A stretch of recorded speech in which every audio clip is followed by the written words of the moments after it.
Hi ladies, this is Lacy Schoen for Real Women, Real Success. Welcome to this week's blog post. Today I'm going to be talking about dysfunction in the workplace and how to avoid it. And it's so important to your success that you really hone this skill of being able to deal with dysfunction when you're faced with it. And I know that you've been faced with it. I've been faced with it in the workplace where that seed of dissension, that doubt or that complaining or backbiting comes along your way, and it's like a snowball. It builds and builds and builds until there's this negative energy pushing away from the mission of the organization. And what I want for you and for me and for all women is for us to find ways not to be a part of that, but additionally to find the skills to shut that down. And I know that that can be hard sometimes, because sometimes the complainer or the backbiter might be a colleague or someone you consider a friend that you have a good relationship with. And part of our female skill set is to empathize and to nurture and to support. But this is one area where we can offer some support, but not get into the problem areas with these people. There's a saying, if you play with the pigs in the mud, you're going to get dirty. And we don't want you to get dirty. We don't want you to be part of that, because that is part of what hurts women in the workplace. Even though some of these types of dysfunctional behaviors happen among both men and women, it seems as though we are often saddled with the reputation of being the gossips and being the people that rally negative energy. So I want to talk about today how we cannot be that person that fosters the engagement of dysfunction in the workplace. The first thing I want to say is always give the benefit of the doubt. When someone comes to you with a complaint or something that they don't like about the workplace, they're talking about another person. And if you can always come from a place of giving the benefit of the doubt, that can never serve you wrongly. You know, when I have someone come to me and complain about another person, I feel like there's cowardice in that, and let me tell you why. It takes great courage to go to the person with which you have a problem and address that issue with them. And that involves people skills, and it involves thinking through how you're going to present your information. And people avoid that. There are many people in the workplace who are conflict avoidant, who are even conflict resolution avoidant, because they just don't have the skills.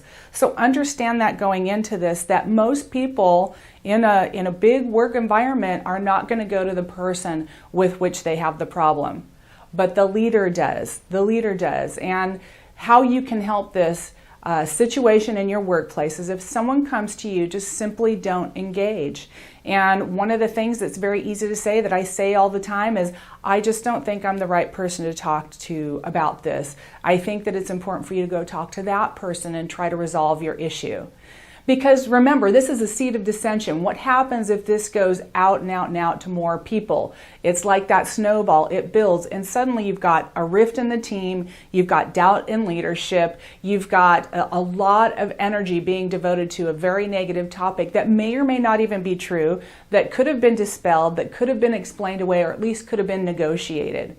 Okay, so you want to be part of what's moving the organization forward. You want to be that trusted person that everybody knows isn't going to engage in doubt or discussing any kind of confusion about any upward leadership, about another team member. Even if there is legitimacy to it, trying to work through that is really important to do directly with the person with which you have the problem or the other person has the problem. That's just humanity, and that's where our female strengths of compassion can come into play, and we don't have to be nasty about it. We can just simply say, I don't think I'm the right person to talk to about that. Perhaps you should go talk to that other person, and be a force for good in your workplace.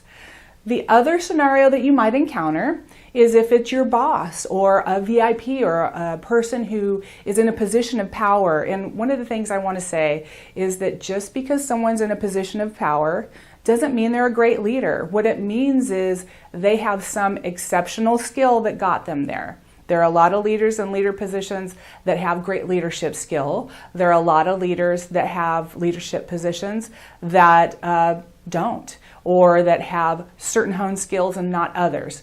But let's say you're in that scenario where you're with a leader that is in rank above you, or is in a power position that is greater than yours, or can impact you in some way, and they now want to engage you in a negative discussion about another individual. That's tricky. I understand that. That's very tricky. I've been practicing and honing my skills on this very thing for many, many years. And you can still not engage. You can still be encouraging. One of the things that I like to say is just, gosh, you sound frustrated. You know, you're one of the smartest people I know. I know you'll figure this out. And just not engage in that discussion. It sends a subtle message that you are a leader and that you are not going to engage in that kind of negative energy. But you know what else it does? It tells that person that they can trust you. Because here's the thing, when you see someone engage in a certain behavior, you know that they probably engage in that behavior as a habit. So whether they're complaining about you to another person or to you about another person, if they're coming to you and engaging that kind of behavior, you could at some point be the victim of it too. So be an example and a force for good for them, and just decide not to engage and say, hey, I feel your frustration, but I know you're going to figure this out. You certainly have gotten to the position that you're in by being very smart about dealing with situations such as this. Depending on your relationship with that person in a position of power, you can decide if maybe it's appropriate just to listen. I learned from other people all the time, and I saw an individual dealing with someone who was complaining about another individual in a very interesting way. That person, who happened to be a man, just listened and said, I see. Oh, I see. And really was non-committal about their response. This is a person that's broadly respected, so it didn't hurt him at all with someone who was many years his senior and really wanting him to dive into the mud about this individual. He just wasn't going to go there, and I thought that was an interesting and very valid response in the right situation. Then one step further than that is, if you really feel that you can say, and I have had certain people I can say this with, you know, I don't feel it's appropriate to be discussing this with me. I'm not at the level that you're at, and I certainly don't have all the information. You know, I want to be a support to you, but I think the best solution is to go talk to that person. That's a little bit bold for someone that is in a power position above you, but only you can judge your relationship with that person and see if that might be one scenario that you can employ in your professional life. Another thing you can say too that's very encouraging is just to say, you know, I see what you're saying. Well, maybe this is an opportunity to move in a new direction. I had an instance where someone was talking to me about an employee that was moving out of their supervision, and they didn't like that very much. And I just simply said to them, well, you know what? Cool, this might be a new opportunity for you to really hone in on the kind of team you want to build.